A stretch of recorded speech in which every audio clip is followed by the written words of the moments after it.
Good morning and a very, very happy morning. We are experiencing Stillness Speaks, written by Eckhart Tolle, page number 95, and we are doing conversations regarding relationships, हमारे संबंध. True listening, सच्चे रूप में किसी को सुनना एक और तरीका है जब हम उस रिलेशनशिप में, उस संबंध में एक स्टिलनेस यानी स्थिरता लेके आते हैं. जब आप सच में किसी को सुनते हो ना, तो डायमेंशन ऑफ स्टिलनेस यानी स्थिरता का एक क्षेत्र वहाँ पे अराइज होता है, वहाँ पैदा होता है. और ये किसी भी रिलेशनशिप के लिए एक एसेंशियल पार्ट है. लेकिन सच्चा सुनना एक बहुत ही रेयर स्किल है, बहुत ही कम पाया जाता है. ज़्यादातर किसी भी व्यक्ति की जो अटेंशन है, जो सचेतना है, वो उनकी अपनी सोच से भर जाती है. मीन्स जब वो सुन रहे हैं, वो जो सुनने का ड्यूरेशन है उसके अंदर आधी दिमाग तो अपनी खुद की सोच में है. एट बेस्ट वो क्या कर रहे होंगे कि जो बंदा कुछ बोल रहा होगा उसके शब्दों को इवैल्यूएट कर रहे हैं, मापदंड कर रहे हैं, या ये प्रिपेयर कर रहे हैं कि उसने अगली चीज़ क्या बोलनी है. और हो सकता है कि आप बिल्कुल सुन ही ना रहे हों अपनी सोच में. तो ऐसा तो होता है कि कोई कुछ बोल रहा होता है तो हम सोच रहे थे यार ये क्या बोल रहा है, अच्छा मैं भी इसको ये बताता हूँ. बुद्धा जब किसी को सुनते हैं पूर्ण रूप से उनकी बॉडी भी स्थिर होती है, और वो जब तक कंप्लीट नहीं हो जाता दूसरा बंदा बिल्कुल, तब तक वो अपना कुछ भी उसके आगे उत्तर नहीं देते. और बहुत बार तो सिर्फ सुनते हैं, उत्तर देते ही नहीं हैं. तो मैंने उनसे एक बार पूछा कि यार मैं आपको इतना कुछ बोल रही हूँ, बता रही हूँ, आप तो कुछ नहीं बोल रहे. तो उन्होंने बोला क्या मैंने तुमसे ये एग्रीमेंट किया है कि तुम कुछ भी बोलोगी तो मैं कुछ बोलूँगा. तो ही रियली लिसन्स. सो जो ये सच्ची लिसनिंग है ना, मैं जब आपसे ये शेयर करती हूँ तो ये सारी चीज़ें मेरी ज़िंदगी विजुलाइज होकर मेरी आंखों के सामने आती है. देन अंडरस्टैंड कि शायद हमारी ज़िंदगी में बहुत से लोग हमें बहुत सी चीज़ें इसी तरह सिखाते हैं. बहुत सारी यूनिवर्स, पूरा ब्रह्मांड, प्रभु लोगों के थ्रू हमसे बात करता है और हम उन्हें सुनते नहीं हैं, क्योंकि शायद हम अपने आप को भी सुनते नहीं हैं. We don't listen to our own self. हम अपनी सोच को सुनते हैं जो ये दिमाग में चल रही होती है. तो एकार्ट लिख रहे हैं, true listening goes far beyond auditory perception. असली जो सुनना है ना, ये सिर्फ जो ये ऑडिटरी परसेप्शन, जो ये कान सुन रहा है ना, उसके बहुत आगे तक जाती है. ये अराइज होती है सच्ची लिसनिंग, सच्चा सुनना, एक अलर्ट अटेंशन, बिल्कुल सचेतना, जो बिल्कुल चैतन्य है. एक ऐसी स्पेस ऑफ प्रेजेंस, उस समय वहाँ होना, उस अवस्था में होना जिस समय वो शब्द आप रिसीव कर रहे हैं, आप बिल्कुल चैतन्य हैं. यहाँ पे शब्द सेकेंडरी हैं, शब्द प्राइमरी नहीं है. हो सकता है कि आपको वो मीनिंगफुल लग रहे हो सकता है वो आपके लिए कोई सेंस ना बना रहे हो. उन सबसे इम्पॉर्टेंट है what you are listening to is the act of listening itself. कि उन शब्दों को आप जैसे सुन रहे हैं, आप क्या सुन रहे हैं वही सुनना है. शब्द तो संबोधन है. पावर ऑफ नाउ में, अ न्यू अर्थ में एकार्ट बार बार बोलते हैं शब्द संबोधन है. It's like a sign spot. लेकिन शब्द किस तरफ संबोधन कर रहे हैं वो लिसनिंग है. The space of conscious presence that arises as you listen.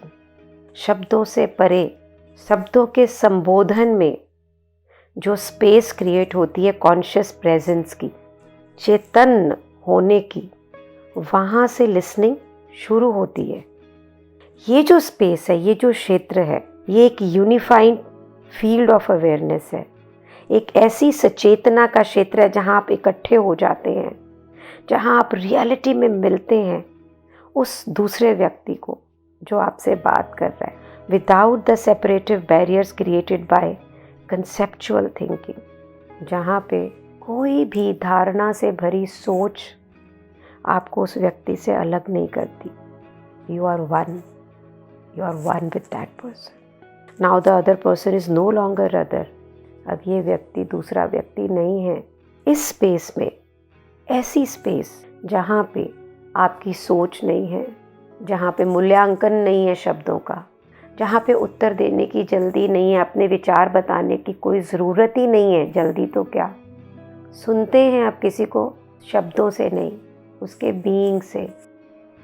ऐसी स्पेस में, ऐसे क्षेत्र में आप इकट्ठे हो जाते हैं। You are joined together as one awareness, एक चेतनता, वन कॉन्शियसनेस, एक सचेतना, and that is being to being one. Let's read it again so that we can bring it to our life. True listening goes far beyond auditory perceptions. It is the arising of alert attention, a space of presence in which the words are being received. ये एक ऐसी space है, एक ऐसी सचेतना है जहाँ पे शब्दों के परसीव करने का कोई मोल नहीं है. यहाँ पे शब्द सेकेंडरी हैं. The words now become secondary. They may be meaningful or they may not make sense. Far more important than what you are listening to is the act of listening itself. दूसरा क्या बोल रहा है ये सुनना ज़रूरी नहीं है, आप सुन कैसे रहे हैं ये ज़रूरी है. The space of conscious presence that arises as you listen. जैसे आप सुनते हैं तो जो क्षेत्र खड़ा होता है, जो अराइज होता है, चेतनता, that is what is important. ये space, that space is a unifying field of awareness in which you meet the other person without the separative barrier created by conceptual thinking. ये क्षेत्र जहाँ पर आपकी conscious presence है, इस क्षेत्र में आप उस इंसान जो आपसे बात कर रहा है ना, आप उससे ऐसे मिलते हैं जैसे जहाँ पे कोई बैरियर नहीं है, ना कंसेप्चुअल थिंकिंग का, ना धारणाओं का, किसी भी रूप में आप उससे अलग नहीं है. अब ये व्यक्ति दूसरा व्यक्ति नहीं है. Now you are one awareness and one consciousness. आप एक सचेतना है और आप एक चेतना है. लैंडमार्क बहुत पावरफुली इसको क्रिएट करता है. There is nobody out there, it is me. जिस स्पेस में आप वन होते हैं ना, बिलीव मी, वहाँ कोई घर्षण, कोई विरोध, कुछ नहीं होता. उल्लास होता है. And there is so much of love. दिल करता है बंदा ड्रॉप डेड हो जाए. जीवन उस समय पूर्ण होता है. And it's very very beautiful. Whenever somebody says something and I want to say something, Buddha always says, are you not getting the communication? Shalini, आपको पता नहीं लगता कि वो क्या बोल रहा है? मैं सुनती ही नहीं हूँ. और जब सुनती हूँ तो दुनिया बहुत अद्भुत होती है.